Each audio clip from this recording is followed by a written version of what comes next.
오늘은 시편 강해 21번째 여호와는 나의 목자. 시작. 여호와는 나의 목자. 할렐루야. 오늘도 귀한 주일을 허락하시고 이렇게 예배드리게 하신 성령님을 찬양합니다. 감사합니다.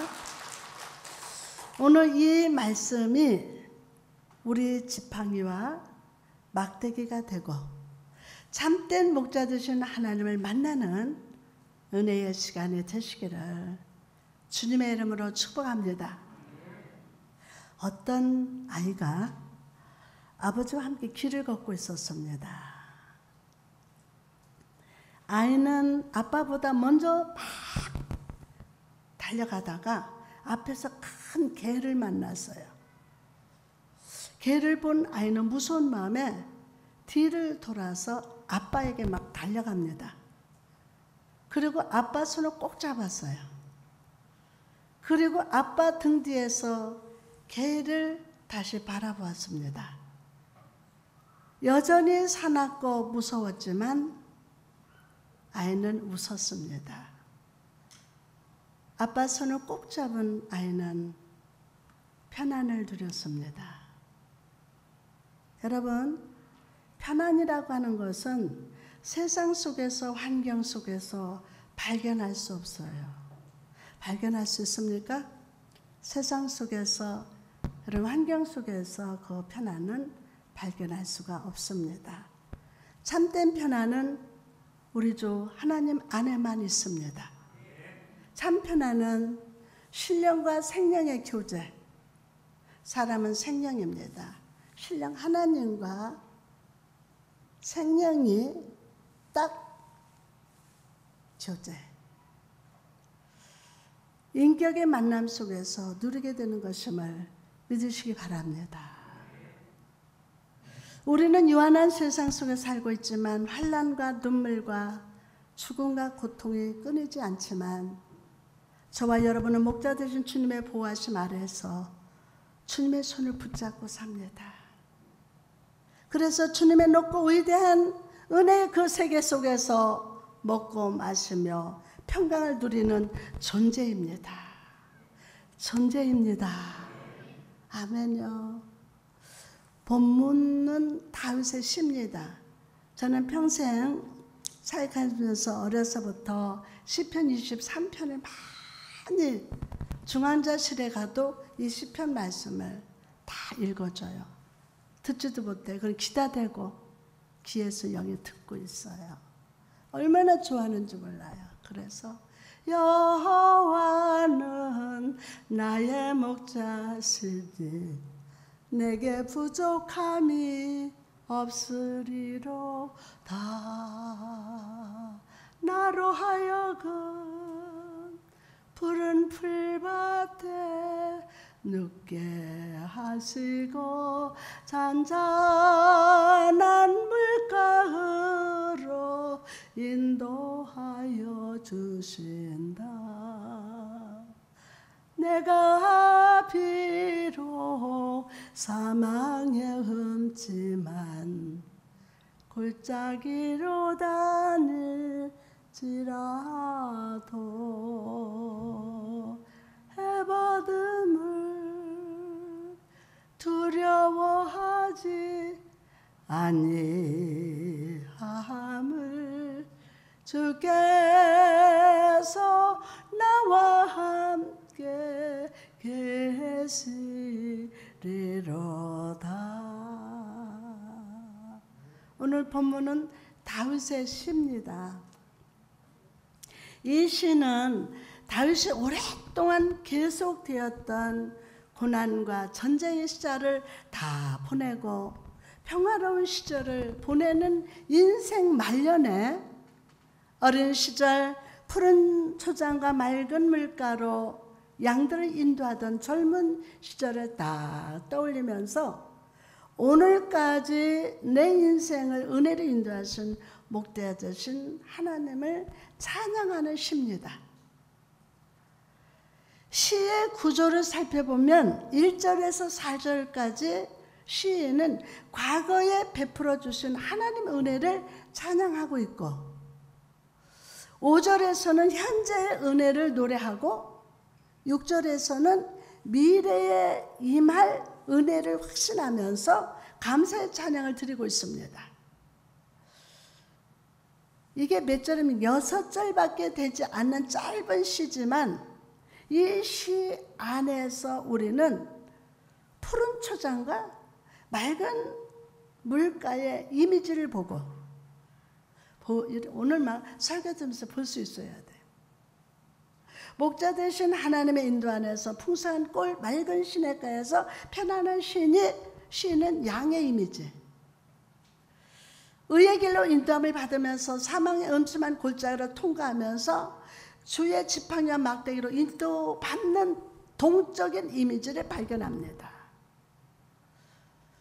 무엇보다 이 시가 세대를 초월해서 사랑받는 이유가 있다면 하나님과 주의 백성된 우리의 관계를 아주 친밀하게 표현하고 있기 때문입니다. 자, 이제 본문의 풍경 속으로 한번 저와 같이 들어가 봅시다. 여호와는 나의 목자시니. 시작. 여호와는 나의 목자시니. 여기까지만 해. 여호와는 나의 목자시니. 다윗은 자신의 양으로 하나님을 목자로 선언하는 것으로 시를 시작합니다. 자기는 양이고 하나님은 목자다 선포합니다. 이것은 그가 마음속으로 하나님을 절대적으로 의존하고 절대적으로 신뢰한다고 신뢰하고 있다는 것입니다. 절대적으로 의존하고 절대적으로 신뢰합니다. 그가 철저히 의지하는 목자는 여호와십니다. 여호와라는 하나님의 이름 속에서 우리는 당신의 백성을 선택하시고 약속을 주시고 그 약속을 신실하게 지키시는 분, 험악한 세상 삶 속에서 구원하시고 은혜와 평강 가운데 살게 하시는 분이심을 발견합니다. 발견해요. 이런 여호와 하나님을 다윗은 나의 목자라고 고백합니다. 나의 목자. 여러분, 목자는 히브리어로 로이라고 하는데 먹이다, 돌보다, 양육하다, 다스리다, 관계를 맺는다라는 뜻이 있습니다. 목자 되신 하나님은 나를 돌보고 양육하십니다. 양이 목자에게 순종하지 않을 때 그 양은 산한 맹수들에게 갈기갈기 찢겨져서 처참하게 죽게 되든지 아니면 길을 잃고 방황하다가 뜨겁고 메마른 광야에서 기진에 죽을 수밖에 없습니다. 양은요, 한번 이렇게 자빠지면은 뒤늦게 넘어지면은 자기 힘으로는 일어설 수가 없어요. 누군가 일으켜줘야 돼요. 그냥 죽어요. 즉 하나님께서는 우리를 다스리다는 것을 억압하고 자유를 뺏는 그런 수준이 아니라는 거예요. 자유를 뺏는 그런 수준이 아니라는 거예요. 성도들을 실족하게 하는 사탄의 불화술로부터 사자나 늑대나 곰보다 더 무섭고 잔인한 이 험악한 이 세상 속에서 지키신다는 확신이며 주의 은혜와 복으로 풍족하게 채워주시는 약속의 됨을 믿으시기를 바랍니다. 아멘. 그러므로 여러분, 주님께서 돌보시는 양과 같은 나는 창조주 하나님이 지으시고 준비하신 은혜의 세계 속에 살면서 하나님의 다스림심에 철저히 순종하는 존재임을 기억하시기를 바랍니다. 탈무드에 보면 이런 이야기가 나옵니다. 한 랍비가 제자에게 말을 합니다.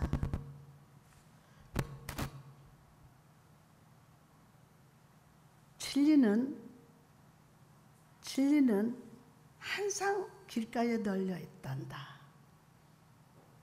어디서나 진리는 존재한다. 제자가 묻습니다. 선생님, 그런데 왜 사람들은 진리를 터득하지 못합니까? 이렇게 길에 널려 있는데도 말입니다. 이렇게 많이 널려 있는데 그것은 허리를 굽히지 않기 때문이란다. 허리를 굽히지 않기 때문이란다.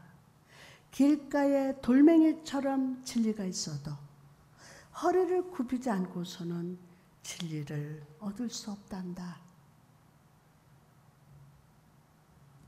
허리를 굽히지 않고서는 진리를 얻을 수 없다는 거예요. 사무엘상 15장에 보니까 사울 왕에 대한 이야기가 나옵니다. 하나님께서는 아멜렉 족속을 남녀노소 동물 상관없이 모두 진멸하라고 명령을 합니다. 하나님이 진멸하라고 명령하실 때 그것은 하나님의 전쟁이고 사람을 도구 삼아서 심판하시는 것이기 때문에 그 일을 행하는 자는 하나님 손에 들린 심판의 칼로서 철저히 순종해야 돼요. 엎드려야 돼요. 오늘 엎드려야 진리를 깨달아요. 허리를 숙여야 돼요. 하나님 손에 들린 심판의 칼로서 철저히 순종해야 된다는 거. 그래서 사울은 말씀대로 나가서 아멜렉 족속을 쳤습니다. 그리고는 그것을 기념하기 위해서 기념비를 세웠어요. 사울은 착각하고 있었습니다. 전쟁에서 칼을 가지고 싸운 것은 사울일진 모르나 그 모든 상황 속에서 승리하게 하신 분은 누구십니까? 하나님이세요. 하나님이세요. 그런데 자기 이름을 드러내려는 기념비를 세웠다는 것은 하나님의 영광을 갈취하는 것이요, 하나님의 이름을 욕되게 하는 것이었습니다. 하나님의 이름을. 또 사울은요, 불순종했어요. 분명 하나님께서는 아멜렉을 진멸하라고 하셨어요. 그러나 하나님은 사무엘에게 말씀하십니다. 사무엘상 15장 9절에 보니까 사울과 백성이 아각과 그의 양과 소인 가장 좋은 것 또는 기름진 것과 어린 양과 모든 좋은 것을 남기고 진멸하기를 즐겨 아니하고 가치없고 하찮은 것을 진멸하니라. 사울의 눈에 양과 소가 매우 아주 튼실하고 기름져 보였어요. 모두 죽이더라도 아멜렉 왕 아각은 살려주는 것이 좋지 않을까 생각하고 살려주었어요. 잘 들어보세요. 그러면서 사무엘이 이 일을 알고 책망했을 때 사울이 뭐라고 대답합니까? 사울이 이르되 그것은 무리가 아멜렉 사람에게 끌어온 것인데 백성이 당신의 하나님 여호와께 제사하려 하여 양들과 소들 중에서 가장 좋은 것을 남김이요. 심지어 오직 하나님의 제사장만 드릴 수 있는 제사를 급하다고 부득이하게 사울이 드렸습니다. 부득이하게. 왕의 일이 있고 제사장의 직분이 분명히 구별되어 있음에도 자기 마음대로 행하고 있습니다. 자기 마음대로. 이 모든 모습 속에서 우리가 볼 수 있는 것이 무엇입니까? 교만입니다. 사울이 스스로 작게 여길 때 그는 왕이 되었어요. 그러나 교만해졌더니 하나님의 음성과 하나님의 뜻을 분별하지 못합니다. 여러분 교만하면 절대로 하나님의 뜻을 분별 못해요. 겸손히 엎드릴 때 그때 하나님의 영이 임재하시고 지혜를 주시고 영적 눈을 떠서 분별하게 합니다. 알게 돼요. 주의 종을 좀쟁이처럼 여러분 부리는 게 아니에요. 하나님이 역사하셔야 돼요. 하나님의 감동을 주셔야 말하게 하시고 선포하게 하십니다. 그러면 교만해지면은 하나님의 음성과 하나님의 뜻을 분별하지 못합니다. 여러분, 여호와를 나의 목자로 모시고 사는 사람은 내가 연약한 양과 같음을 인정하며 살아갑니다. 나는 연약하다. 올 때는 순서대로 와요. 갈 때는 몰라. 오늘 하루를 겸손하게 하나님을 사랑하며 하나님 뜻대로 살아야 돼요.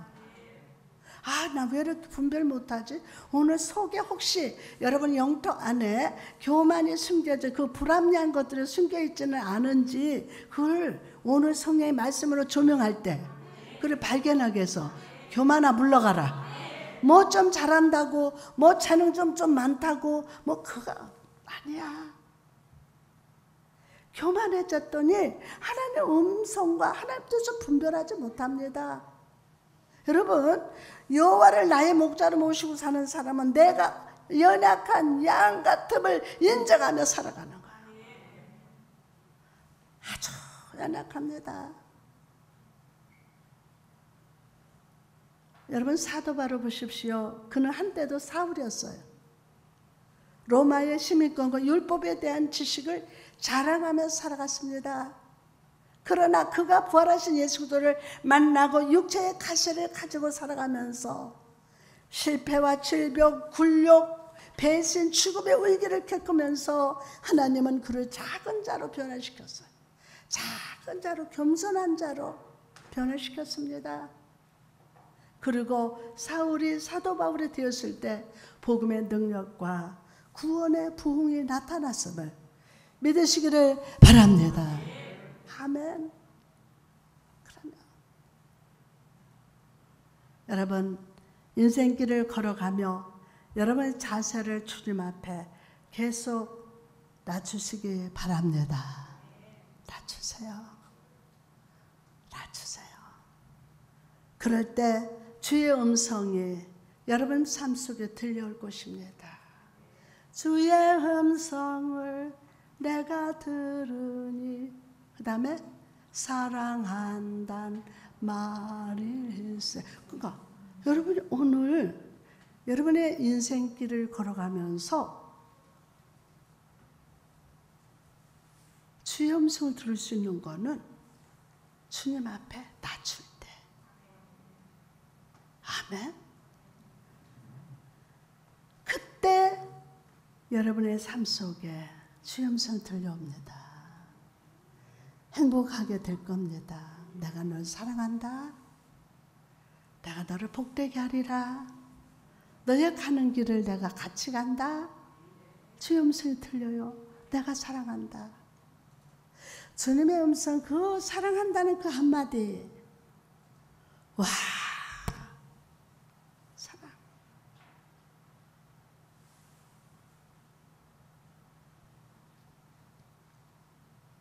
하나님의 음성.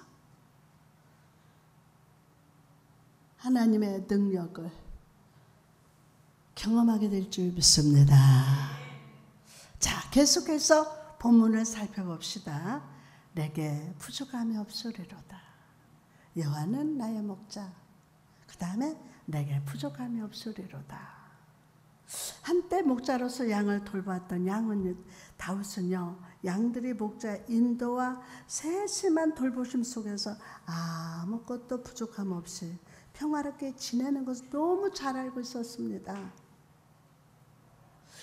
이제 그는요, 자신의 삶을 쫙 돌아보면서 인생의 목자진 주님의 돌보심 안에서 모든 삶의 정경 속에서 풍족한 삶을 살았음을 담대하게 고백하고 있습니다. 부족함이 없으리로다 라는 표현의 어원을 살펴보면 그 시제가 미완료형으로 쓰여져 있어요. 이것은 부족함이 없고 모든 것은 넉넉하고 부족한 상태가 나의 삶에 다가오는 어떤 상황과 환경 속에서도 계속 함께 하신다는 뜻입니다.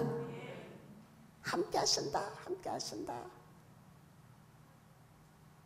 이 부족함이 없음은 시인이 사망의 음침한 골짜기를 지날 때도 계속된 겁니다. 나에게 해를 가하는 원수들 앞에서도 계속 부족함이 없을 것입니다. 여러분, 내 삶의 어떤 부정적이고 고통스러운 그 상황 속에서도 우리 목자들 주님의 보호와 도우심은 완벽하게 아주 풍족하게 공급되고 있음을 믿으시기 바랍니다. 아멘. 언제까지 그렇게 하십니까? 우리 영혼과 삶이 여호와의 집에 영원히 거할 때까지 풍족한 은혜로 함께 하십니다. 아멘요. 아멘.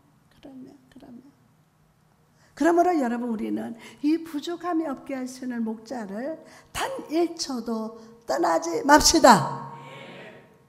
요한복음 10장 10절에 보니까 내가 온 것은 양으로 생명을 얻게 하고 더 풍성히 얻게 하려는 것이라. 세상의 권세, 물질, 명예, 그것은 단 한순간입니다. 일시적인 것이요, 결국에는 다 사라지게 될 것입니다. 아무리 좋은 옷으로도 내가 떠난 가서 다 태워버리는 거예요. 물질? 관 속에 넣어줄까요? 가치 있게 주신 물질도 가치 있게, 이 물질에 묶이지 말고 돈 많이 벌으세요. 100억도 벌고 200억도. 그러나 이 물질이 여러분 묶어버리면 안 돼. 이 물질 자유롭게 하나님 앞에 쓰임받아야 돼. 천국 곳간에 쌓이는 거야. 오늘 헌금만 드렸다, 그게 아니라 주어진 것을 가지고 하나님 영광을 위해서 여러분 삶에서도 자유로워야 돼. 누구 안에서? 주 안에서. 주 밖에서 자유로운 것은 자유가 아니야. 그러므로 여러분의 모든 상황, 정황과 사건과 순간 속에 여호와 하나님이 목자가 되게 하십시오. 목자가 되게 하십시오. 나를 돌보시고 지키시고 다스려 주시기를 사모하시기 바랍니다. 그럴 때 모든 것에 부족함이 없으시는 하나님을 공급하시고 충만케 하시고 영원토록 보호하시사 만족하게 하실 줄 믿습니다. 출애굽기 13장을 보면요, 애굽을 떠난 이스라엘 백성이 숲곳에 도착하는 장면이 나옵니다. 이곳에서 이스라엘 백성은요, 가나안 땅으로 향하는 두 갈래 길을 만납니다. 두 갈래 길. 하나는 지중해 해안선을 따라 걸어가는 해안길인데 길이 쉽고 빠르면서 한 달 안에 가나안 땅에 도착할 수 있는 길이었습니다. 또 하나의 길은 홍해를 따라서 시내 광야로 들어가는 길이었습니다. 여러분은 어떤 길로 가고 싶으십니까? 놀랍게도 하나님은요, 홍해를 건너서 거친 광야로 인도해 주셨어요. 편하고 쉬운 길을 마다하고 힘든 광야로 인도하시는 이유가 무엇입니까? 먼저 그 길이 가나안에 가는 최선의 길이었기 때문입니다. 그 길이 최선의 길이에요. 우리 눈에 보기에 아무리 가깝고 편안한 길이라고 할지라도 중간에 포기할 수밖에 없다면 좋은 길이 아닙니다. 그렇죠? 길이라고 하는 것은 분명한 목적이 있어야 합니다. 가는 길에 목적이 있어야 되잖아요. 그 목적지에 도착하게 하는 길이 좋은 길이에요. 다시 한번, 목적지에 도착하게 하는 길이 무슨 길? 좋은 길이에요. 하나님은 신의 광야길로 걷게 하셨습니다. 그 이유에 대해서 성경 이렇게 증거하고 있습니다. 출애굽기 13장 17절에 바로가 백성을 보낸 후에 블레셋 사람의 땅의 길은 가까울지라도 하나님이 그들을 그 길로 인도하지 아니하셨으니 이는 하나님 말씀하시기를 이 백성이 전쟁을 하게 되면 마음을 돌이켜 애굽으로 돌아갈까 하셨습니다. 애굽으로 돌아갈까 하셨습니다. 자, 눈에 보기에 편안한 해안길에는 전쟁에 익숙한 누가 있어요? 블레셋 족속들이 살고 있었어요. 하나님은 이스라엘 족속들이 만약 블레셋을 만나게 되면 그래서 혹시나 전쟁이라도 한다면 두려워서 다시 애굽으로 돌아갈 것을 염려하셨어요. 염려하셨어요. 조금 힘들더라도 신의 광야길로 가는 것이 가나안 땅에 도착할 수 있는 길로 인도하셨던 것입니다. 여러분, 우리도 때로 힘들고 어려운 고난의 길, 눈물의 길, 광야를 걸어야 할 때가 있습니다. 그러나 그럴 때 여러분과 저는 기억해야 합니다. 나의 목자된 주님께서 나를 위한 최선의 길을 아십니다. 최선의 길을 아십니다. 이 길이 축복의 땅에 도착하게 하는 길임을 믿습니다. 또한 그 길은 주님의 약속 안에 걸어가는 길이기 때문입니다. 주님의 약속 안에 걸어가는 길이에요. 하나님은 이스라엘 백성이 애굽이 아니라 젖과 꿀이 흐르는 가나안 땅에 살게 될 것이라고 약속하셨어요. 그러나 아무리 좋은 약속이라 할지라도 계속해서 메마른 길을 걷고 눈앞에 가나안이 보이지 않을 때 사람들은 어떻게 합니까? 약속을 잊어버리고 불신하기가 쉽습니다. 그래서 모세는 조금씩 하나님의 약속을 믿지 못하는 백성들에게 중요한 표적을 보여줍니다. 표적을. 출애굽기 13장 19절에 보니까 모세가 요셉의 유고를 가졌으니 이는 요셉이 이스라엘 자손으로 단단히 맹세하게 하여 이르기를 하나님이 반드시 너희를 찾아오시리니 너희는 내 유고를 여기서 가지고 나가라 하였음이더라. 자, 요셉이 삶을 마치고 죽을 때 그 후손들이 이 땅을 떠날 때 자신의 유고를 가지고 가라고 유언을 합니다. 하나님이 찾아오셔서 이 백성을 축복의 땅으로 돌아가게 하실 것임을 믿었기 때문이에요. 믿었기 때문에. 여러분, 이처럼 오늘 힘든 세상 인생 광야길을 걷는 우리에게 주님은 약속의 말씀을 주셨음을 아십니까? 주셨어요. 지난 9월 초부터 우리는 성경 통독을 하고 있습니다. 성전 뒤에 붙어있는 읽기표에 스티커를 붙이려고 읽는 것이 아닙니다. 지식을 쌓기 위함도 아닙니다. 창세기부터 요한계시록까지 하나님은 우리에게 선한 약속을 주시되 오늘 또 신실하게 성취하고 계심을 알게 하기 위해서 오늘 또 부정한 종의 입술을 통해서 은혜의 말씀을 보내주십니다. 아멘. 우리를 위해 축복의 가나안은 예비되어 있습니다. 언약을 신실하게 지키시는 여호와 로이 하나님은 저와 여러분의 반드시 복으로 인도하실 겁니다. 매일 말씀을 가까이 하십시오.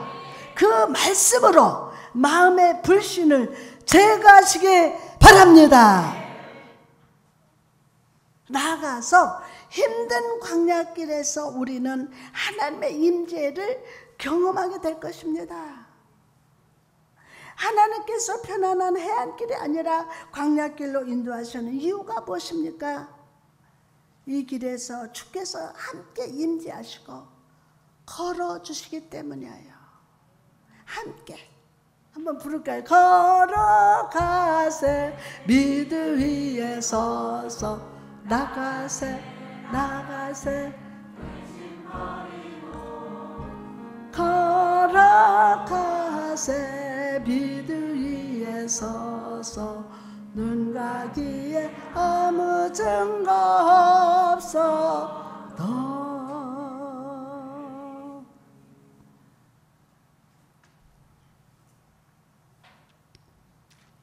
하나님께서 편안한 해안길이 아니라 어디로? 광야길로 인도하시는 이유가 뭐라고요? 이 길에서 주께서 함께 임재하시고 걸어주신다. 아멘. 참 어렵고 환난 당할 때, 사망의 음침한 골짜를 지날 때 하나님은 실수가 없으시다. 그날 주시는 찬송과 말씀의 메시지가 계속, 그러니까 견디는 거. 이거 보고 인내의 우위로야. 그날 주시는 양식이 있더라고요. 찬송이 있어요. 아무것도 두려워 말라. 주 나의 하나님이 지켜주시네. 출애굽기 13장 21절에 보니까 여호와께서 그들 앞에서 가시면서 낮에는 무슨 기둥? 구름 기둥으로 그들의 길을 인도하시고 밤에는 불기둥으로 그들에게 비추사 낮이나 밤이나 진행하게 하시니, 낮에는 구름 기둥, 밤에는 무슨 기둥? 불기둥이 누구 앞에? 누구 앞에? 백성 앞에서 떠나지 아니하니라. 이 말씀을 믿어주면 아멘. 광야의 낯은 매우 무덥고 건조합니다. 그러나 구름 기둥은 백성들의 마음을 시원케 했습니다. 광야의 밤은 겨울처럼 춥고 외롭습니다. 그러나 하늘의 구름 속에서 따스한 보일러처럼 불기둥이 백성을 지켜줬어요. 여러분, 하나님의 임재는 양을 인도하는 목자처럼 여러분과 항상 함께 하십니다. 세상 광야에서 지쳐 쓰러지고 외로움과 절망으로 넘어질 때, 모든 것을 포기하고 싶을 때마다 주님의 임재는 우리 영혼을 소생시키시고 나를 붙드시며 우리를 안아주시고 인도해 주십니다. 여러분의 거친 세상에서 저 축복의 가난에 이르기까지, 처음 숨을 내쉴 때부터 저 천국에 이르기까지 하나님의 임재는 여러분을 떠나지 않습니다. 그러므로 하루를 살아도 원망하거나 불평하지 말고 하나님을 믿음으로 걸어가십시오. 결국에 푸른 초장과 실만한 물가에 도착하게 될 겁니다. 아멘.